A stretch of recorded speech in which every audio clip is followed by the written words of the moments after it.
So we're on chapter 4 of Pippi Longstocking, and this one is called Pippi Goes to School. So of course, Tommy and Annika went to school. Each morning at 8 o'clock, they trotted off hand in hand, swinging their backpacks. And at that time, Pippi was usually grooming her horse or dressing the monkey, Mr. Nilsson, in his little suit. Or else, she might be taking her morning exercises, which meant that she turned 43 somersaults in a row. Then she would sit down on the kitchen table and, completely happy, drink a large cup of coffee and eat a piece of bread and cheese. Tommy and Annika always looked longingly toward Villa Kula as they started off to school. They would much rather have spent the day playing with Pippi. If only Pippi had been going to school too, that would have been something else again. "Just think what fun we could have on the way home from school," said Tommy. "Oh yes, and on the way to school too," said Annika. And the more they thought about it, the worse they felt to think that Pippi did not go to school. And at last, they determined to try to convince her to begin.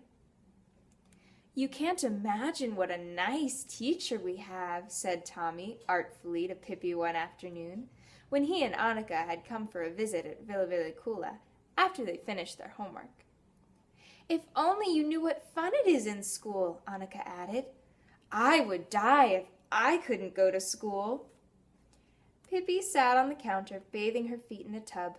She said nothing, but just wiggled her toes for a while, so that the water splashed around everywhere.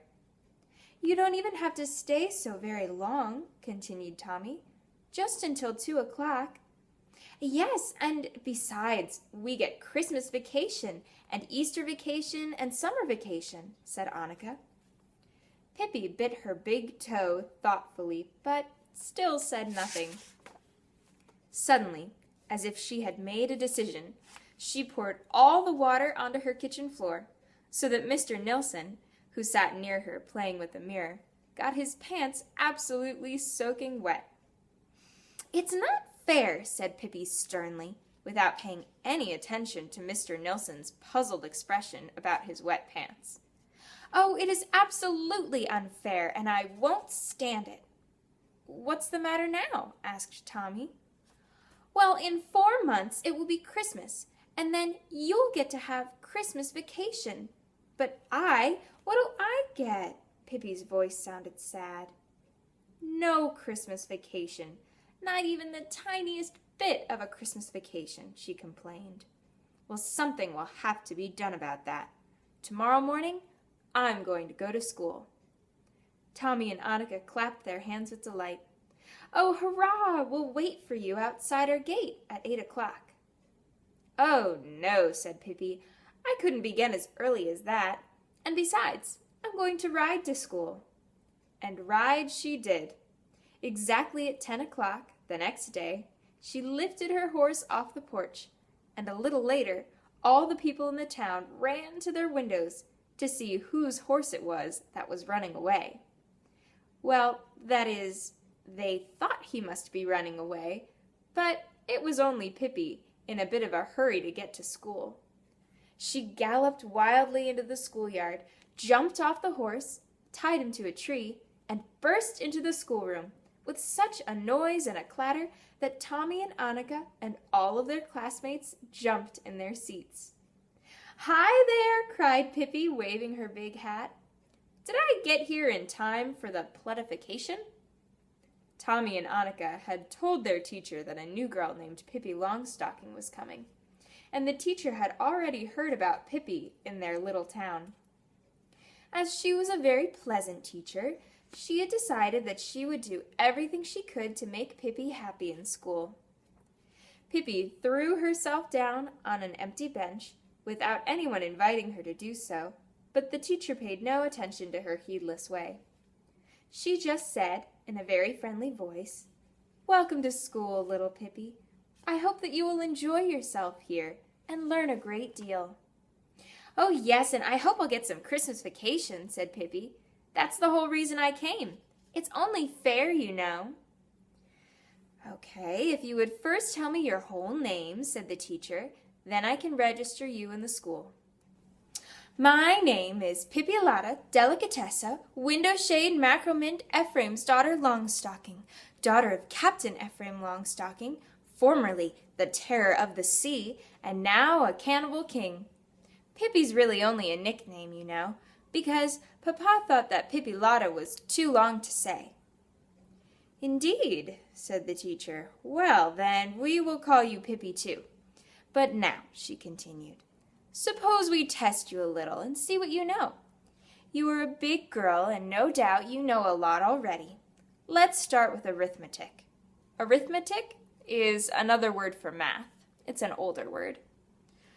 Okay, Pippi, can you tell me what 7 plus 5 is? Pippi, astonished and dismayed, looked at her and said, well, if you don't know that yourself, don't think I'm going to tell you. All the children stared in horror at Pippi, and the teacher explained that you couldn't answer that way in school. Oh, I'm sorry, I beg your pardon, said Pippi contritely. I didn't know that. I won't do it again. No, let us hope not, said the teacher. So now I'll just tell you, 7 plus 5 is 12. Oh, see that, Pippi said. You knew it yourself. Why are you asking me then? The teacher decided to act as though nothing unusual were happening, and she went on with her examination. Well now, Pippi, what do you think 8 plus 4 is? Oh, about 67, guessed Pippi. Of course not, said the teacher. 8 plus 4 is 12. Well, now really, my dear little woman, said Pippi, that's just taking things too far, because you just told me that 7 plus 5 is 12. You can't say now that 8 plus 4 is 12. There should be some rhyme and reason to things, even in school. And furthermore, if you are so childishly interested in that math foolishness, why don't you sit down in a corner by yourself and do arithmetic, and leave us alone so we can play tag? The teacher decided there was no point in trying to teach Pippi any more math that day. So she started to ask the other children the math questions. Okay, can Tommy answer this one? She asked. If Lisa has 7 apples and Axel has 9 apples, how many apples do they have in all? Oh, yes, you tell us, Tommy, Pippi interrupted. And tell me, too, if Lisa gets a stomach ache and Axel gets more of a stomach ache, whose fault is it? And where did they even get those apples in the first place? The teacher tried to pretend she hadn't heard and turned to Annika. Okay, Annika, here's an example for you. Gustav was with his friends on a picnic. When he went on the picnic, he had a quarter, and when he got home, he had 7 cents left over. So how much did he spend on the picnic? Yes, indeed, said Pippi, and also I want to know, why was he spending so much money? And was it soda pop he bought? And did he wash his ears properly before he left home? The teacher decided to stop math time altogether. She thought maybe Pippi would like to learn to read. So she took out a pretty little card that had a picture of an ibex on it. An ibex is a kind of animal that's sort of like a deer, and it starts with the letter I. So in front of the ibex's nose on this little card was the letter I. Okay, now Pippi, she said briskly, you'll see something fun. You see here an ibex, and the letter in front of this ibex is called I. Well, that I'll never believe, said Pippi. I think that letter looks like a straight line that has a little fly speck on top of it. But what I'd really like to know is, what does the ibex have to do with the fly speck? The teacher took out another card with a picture of a snake on it and told Pippi that the letter on that was an S. Ooh, speaking of snakes, said Pippi, I'll never, ever forget the time I had a fight with a huge snake in India. You can't imagine what a dreadful snake it was, 14 yards long and mad as a hornet. And every day he ate up 5 Indians, plus 2 little children for dessert. And one time he came and wanted me for dessert. and he wound himself around me. Ugh! But I've been around a bit, I said, and I hit him in the head. Bang! And then he hissed, and then I hit him again. And bingo, he was dead. And indeed. So that is the letter S. Most remarkable. Pippi had to stop to catch her breath. And the teacher, who had now started to think that Pippi was an unruly and troublesome child, decided that the class should have time to just draw for a while. Surely Pippi could sit still and be quiet and draw, thought the teacher. So she took out paper and pencils and passed them out to the children. Okay, you may draw whatever you wish, she said, and sat down at her desk and began to correct homework. In a little while she looked up to see how drawing was going. All the children were looking at Pippi, who lay flat on the floor, drawing to her heart's content. And this is what Pippi was doing, drawing on the floor. Oh, Pippi, said the teacher impatiently, why in the world aren't you drawing on your paper? Oh, I filled that up a long time ago. There isn't enough room to draw my whole horse on just that little snip of a paper, said Pippi. Well, see, just now I'm working on his front legs, but when I get to his tail, I'll probably have to go out into the hall. The teacher thought hard for a little while. Suppose instead we all sing a little song, she suggested. All the children stood up by their seats, except Pippi. She stayed where she was on the floor. Oh, you go ahead and sing, she said. I'm going to rest myself for a while. Too much learning can break even the healthiest person. But now the teacher's patience had ended. She told all the children that they could go outside so that she could talk to Pippi alone. When the teacher and Pippi were alone, Pippi got up and walked to the desk. Do you know what? She said. It was really fun to come to school to find out what it was like. But I don't think I really care about going to school anymore. Christmas vacation or no Christmas vacation.